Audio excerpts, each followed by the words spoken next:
Assalamualaikum warahmatullahi wabarakatuh.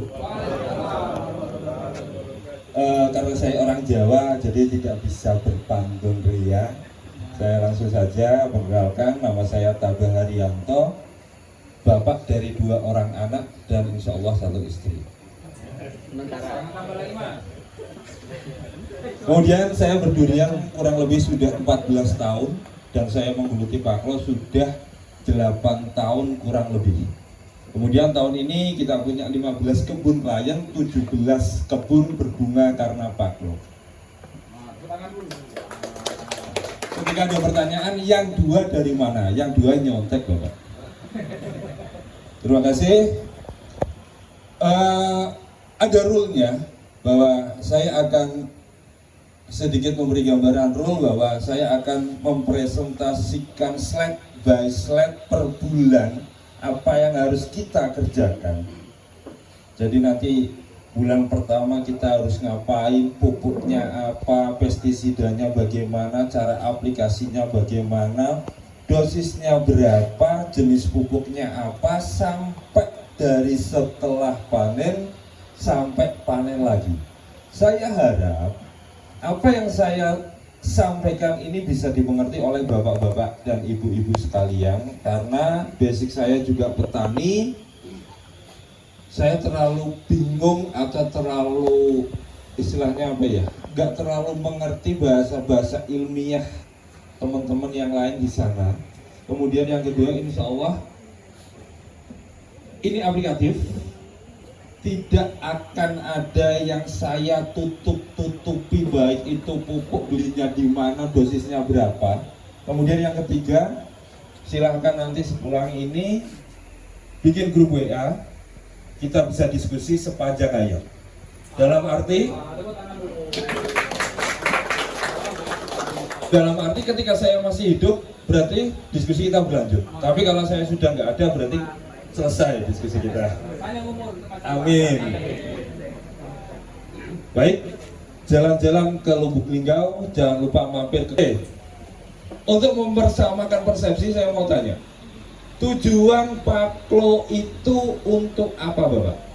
Tujuan Paklo adalah memberi kesempatan kepada pohon durian untuk mengeluarkan fase generatifnya lebih banyak, lebih serempak, agar nantinya kita tidak dipusingkan lagi kenapa bunga saya rontok, kenapa pentil saya rontok, kenapa buah saya hasilnya nggak bagus. Karena rule Paklo ini adalah, teman-teman tahu sendiri bahwa menghasilkan durian yang bagus itu harus panen di musim yang bagus. Bapak pakai pupuk semahal apapun, ketika panen di musim hujan nangis, betul? Tapi mohon maaf Bapak pupuk, tapi ketika Anda panen di musim kemarau akhir atau awal musim hujan, kita bisa mereduce sampai 50% penggunaan pupuk. Karena pada intinya agroklimat ini yang sangat berpengaruh. Itu rule pertama. Yang kedua adalah Paklo ini cara kerjanya masuk melalui jaringan silem.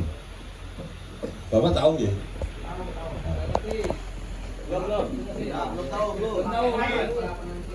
Jadi mohon maaf kalau gambar saya jelek. Ini anggap saja pohon durian.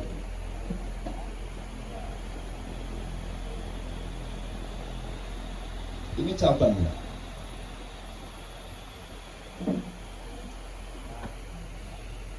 Pembuluh silem adalah pembuluh yang mengangkut air dan mineral dari akar. Satu arah. Tapi ada lagi yang namanya pembuluh phloem. Dia mengangkut hasil fotosintesis dari daun dan mengangkut nutrisi air dan mineral dari tanah. Cara kerja Paklo adalah dia lewat pembuluh silem. Bapak mesti tahu, atau yang saya termasuk orang jadul, ketika kita mau membungakan pohon buah, maka harus ada satu sayatan. Kulitnya kita sayat-sayat atau kita bacokin, atau kita ikat dengan tembaga. Itu adalah salah satu upaya untuk menahan nutrisi yang ada di dalam sini di pembuluh silang biar nggak naik. Akibatnya pohon itu stres. Jadi pohon durian itu pasti akan berbunga ketika dia stres. Stres itu ada dua, biotik sama abiotik. Biotik sama abiotik. Biotik itu disebabkan oleh serangga dimakan, jamur, stres, atau dari abiotik, dari agroklimat, kekeringan, pohon rusak itu pasti akan mengeluarkan bunga. Lah, tergantung kita. Saya yakin bapak-bapak dan ibu-ibu di sini sudah paham bahwa ketika pohon sakit mengeluarkan bunga, maka bunganya dihilangkan. Itu pasti. Maka pemberian paklo ini adalah salah satu bentuk penyetresan pohon. Karena apa? Pertumbuhan vegetatif dari sini itu kita hambat.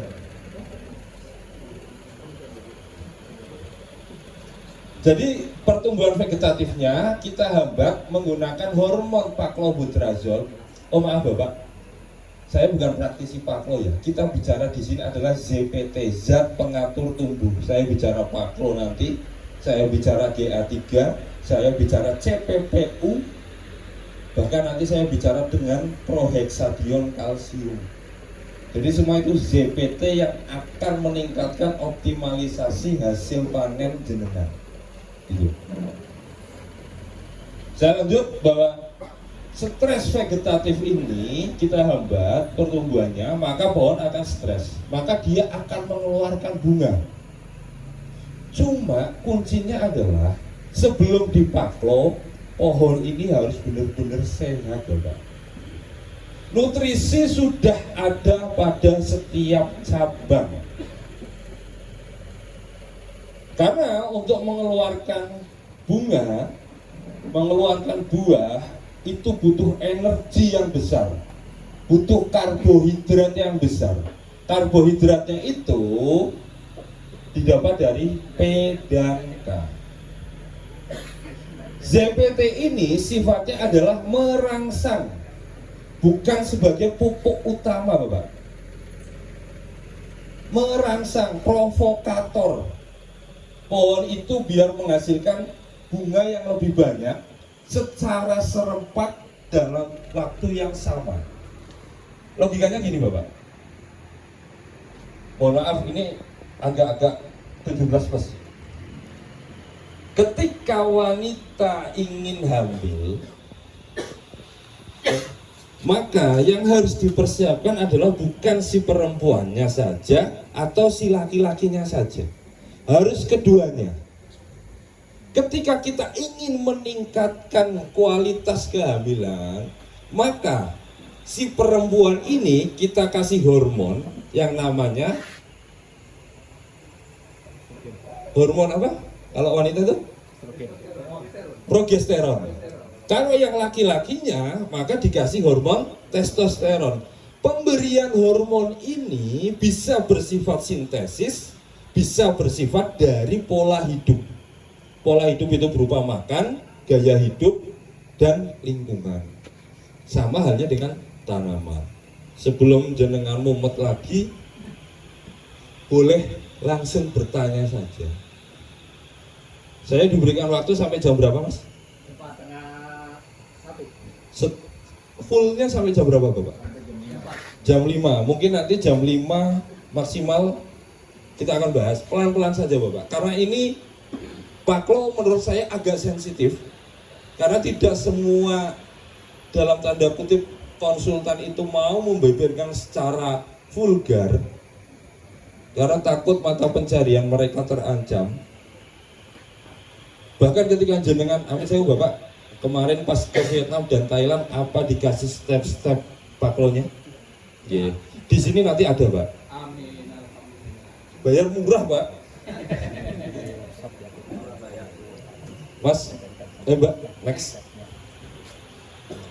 Pruning dan manajemen kanopi itu sangat penting. Nggak usah difoto, tak kasih.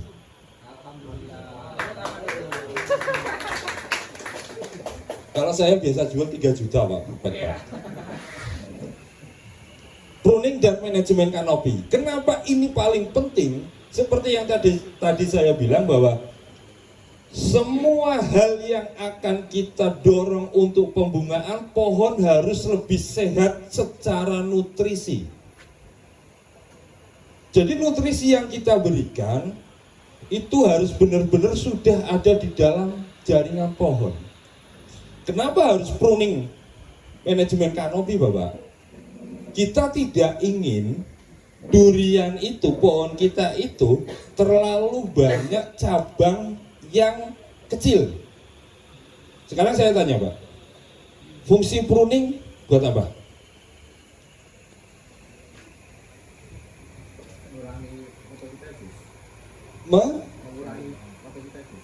Fungsinya untuk mengurangi fotosintesis. Ada lagi, Pak? Supaya sinar matahari masuk. Supaya sinar matahari masuk. Ada lagi? Membentuk pangkas bentuk, kemudian membuang cabang vegetasi. Betul. Jadi fungsi pruning sekali lagi tidak hanya membiarkan matahari masuk di dalam kanopi. Yang lebih penting dari itu adalah mempersiapkan cabang-cabang produksi agar nantinya cabang-cabang itu kuat untuk menopang bunga. Saya punya metode bahwa tinggi 8 meter itu maksimal 14 sampai 18 cabang produksi. Tak gambar, Pak.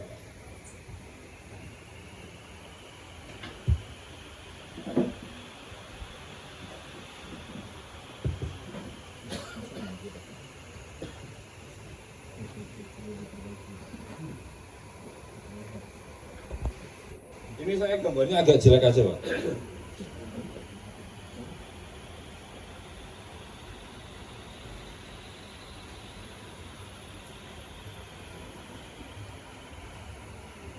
Ini 8 meternya dari sini, Pak.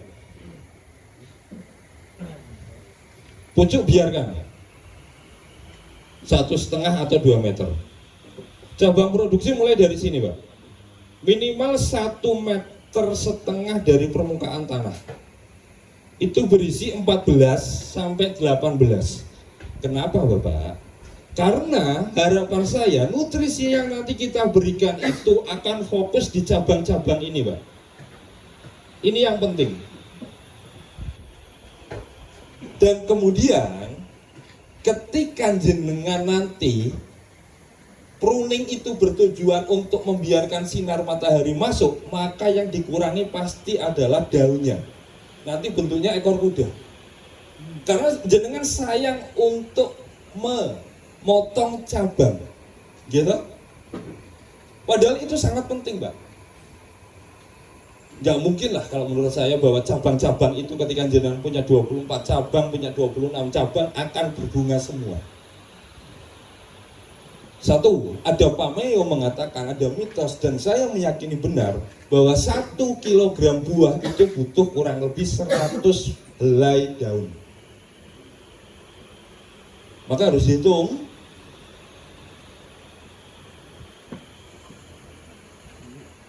Ini bisa dibaca nanti. Kemudian next. Ini langkah pemruningan. Bisa Bapak baca.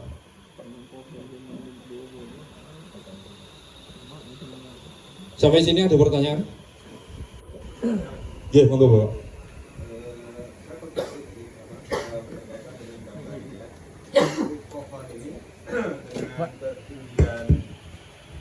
Taruhlah 8 meter ya, berarti nanti di atasnya 1,5 meter. Ya, 10 meter ya, 2 meter. 10 meter. Ini umurnya sekitar 4 sampai Tahun. 5 tahun Ya. kan. Yang kami itu saya punya kebun itu saya di Curug, Mas. Saya Ya. Untung namanya. saya di Curug di dataran tinggi. Kalau dari sini itu 1,5 jam sampai 2 jam. MDPL-nya 850. Dan saya tanam bawor. Kemudian memang dulu kami beserta dengan Pak Bas ini coba kita pangkas pucuk begitu. Umur 2-3 tahun itu kami pangkas pucuk. Jadi kami sisakan itu 21 ya Pak Bas ya, 21 dahan begitu kan. Cuman kami ini sayang saya yang di bawah itu. Maksudnya yang di bawah itu 50 cm begitu kan. 50 cm ada yang sampai 70 sampai ke 1 meter. Jadi eman-eman begitu mau dipangkas itu karena dahannya besar begitu kan. Nah ini mumpung ketemu jenengan, berarti kalau yang tadi sampaikan tadi berarti harus 1,5 meter dari tanah. Berarti memang harus seperti itu. Apakah kita bisa tetap pertahankan yang 0,5 meter dari tadi beberapa dahan? Apa sebaiknya kita pangkas begitu? Apa harus dibuang begitu? Nah kemudian naiknya itu 14 sampai 18, kemudian sisanya 1,5 meter, apakah nanti dipangkas lagi? Mungkin itu sementara ya Mas. Terima kasih Bapak. Pertanyaan yang paling bagus saat ini, cuma saya mau wanti-wanti kepada jenengan bahwa satu, bawor itu tidak adaptif di dataran tinggi Bapak. Satu ya.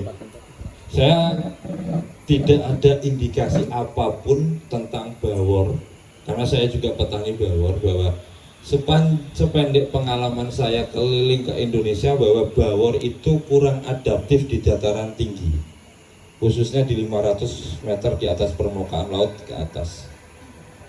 Kemudian yang kedua, saran saya adalah dipotong Mbak. Karena apa? Jamur itu juga berasal dari dalam tanah, dari permukaan tanah. Ketika lebih rendah, maka yang terjadi adalah ketika hujan turun, maka percikannya juga akan naik menjadi jamur. Yang ketiga adalah penyerbukannya Bapak. Jarang sekali kita menemukan bahwa dahan paling bawah kurang dari 1 meter di atas permukaan tanah itu gampang jadi. Seperti itu. Yang keempat adalah cabang bawah pasti kurang mendapat sinar matahari. Itu saja. Kemudian pertanyaan kedua adalah pangkas. Saran saya, pangkas pertama sebelum generatif pertama. Itu hanya sekitar 30 sampai 50 cm. Selebihnya jangan. Sebelum itu jangan. Karena kita butuh sinar matahari full. Dan juga yang tanaman yang kita tanam adalah durian yang katakanlah introduksi, dan mohon maaf skalanya kita bisnis. Silahkan kalau Bapak nanam 20 kali 20 meter mau potong pucuk dari awal tidak masalah, karena dia akan terus memanjang. Cuma kalau dari awal kita potong, harapannya biar cabang produksinya besar, dia nanti ketika jaraknya rapat akan bertubrukan dan naik Pak. Cabang bawah pasti naik Pak. Ini cabang bawah pasti akan naik kayak gini. Betul. Kemudian si buah akan nempel di cabang sekunder. Dan ini Bapak gini, ini jalan provinsi, ini jalan desa. Lebih enak lewat mana Pak? Betul, logikanya itu saja. Jadi minimal berapa Mas? 1 meter? 1,5 meter Bapak. Iya. Harus tega. Saya gini Pak, saya lebih baik fokus di cabang produksi yang sedikit, tapi buahnya banyak dan rasanya enak, daripada saya harus punya banyak cabang produksi tapi nutrisi yang kita kasih terbagi Pak. Seperti itu ya. Ketika saya, logikanya gampang lah, ketika saya kasih pohon 2 kilo, saya punya 20 cabang produksi, berarti kan terbagi Pak. 2 kilo dibagi 20. Tapi kalau saya hanya punya 10, berarti kan hanya dibagi 10 aja, maka energinya akan lebih besar. Begitu. Sudah Bapak. Ada lagi? Next. Ini caranya Pak. cara pruningnya, bisa dibaca. Saya nggak akan berbicara masalah ini karena fokus utamanya nanti kita aplikasi ZBT-nya. Next, Mbak. Next. Pemangkasan cabang, Pak. Jangan sampai ekor kuda. Minimal sepertiga dari total panjang cabang kita sisakan daun. Paham maksud saya? Biasanya kan di ujung-ujung tuh, kayak ekor kuda. Sisakan minimal sepertiga dari total panjang cabang. Mas, kok masih sinar matahari belum masuk? Ya karena Bapak nggak mengurangi cabang yang di atasnya. Cabang bawah sama cabang atas minimal 1 meter, Pak. Kenapa? Penyerbukannya lebih gampang, Pak. Nanti kalau lawar itu kalau terbang juga nggak akan nabrak-nabrak. Iya, Pak. Iya, logikanya aja, Pak. Kita 8 meter, Pak. Dikurangi 1,5, itu kan sisa 6,5 ya. Sisa 6,5. 6,5 dibagi 6, iya kan? 4 penjuru, 24 udah, Pak. 24 cabang kan, 4 penjuru. Next.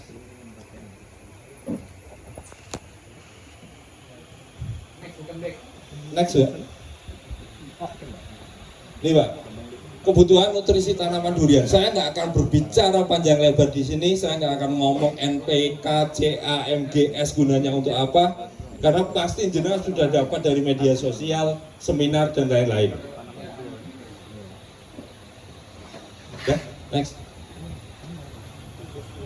Bahan organik Pak, sudah tahu kan dari Pak Catur? Luas lingkaran dikali 2 itu konstantanya. Ini untuk menaikkan 1% BO, Pak. Kebutuhan pohon durian, kebutuhan tanaman durian, kebutuhan bawah tajuk itu 3-5% bahan organik. Taunya dari mana? Jenengan harus lab, Pak. Tapi sebagai petani, kita punya feeling, Pak. Ketika jenengan pegang, remah, dan tidak menggumpal, bagus sudah. Tanah bawahnya. Penting harus diketahui, Pak, bahwa bawah tajuk itu adalah pencernaan bagi tanaman, kayak perut bagi kita. Ketika tanah nggak sehat, ketika tidak ada mikroba untuk mengurai makanan, ketika pencernaan kita sakit, kita kasih makan apapun nggak akan dimakan. Jadi manajemen tanah ini sangat penting. Bapak tahu lagu Indonesia Raya? Tahu. Hiduplah tanahku, hidupkan tanahnya dulu, Pak. Bangun jiwanya.